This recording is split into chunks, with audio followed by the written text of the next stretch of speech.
The sleek geek who makes science cool, man, with his loud trademark shirts. Dr. Karl is one of Australia's most respected and trusted broadcasters and authors. He debunks medical myths, he masters mathematical equations, and he picks apart all things paranormal.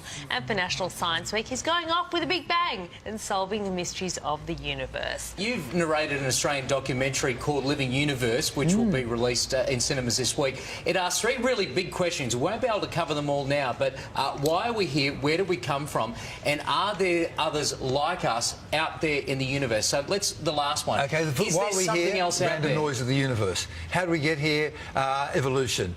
Is there something out there? We've got zero proof, but I'd bet $1 that we're going to find life on Mars and Titan and Enceladus, and that'll be either bacteria or fish. And the big one is out there, a planet like Earth, and we know that there are more planets than stars in the universe. Each star has at least 1.5 planets, and we will find Earth-like planets. And so this movie is about us developing the technology to get there in a reasonable time, 40 years, 50 years, instead of hundreds of thousands of years. A fusion-propelled craft with artificial intelligence on board. So, firstly, the way we get into space now is you have a rocket, a metal cylinder, you fill it full of explosive, put humans at the pointy end, light the wick. If it doesn't blow up, 8 minutes later, you're doing 7 kilometres a second, 400 kilometres up. What we want is an engine that'll take us to 30,000 kilometres a second, not 7. So you can get to Mars in 200 minutes, you can get to the nearest stars in 50 years.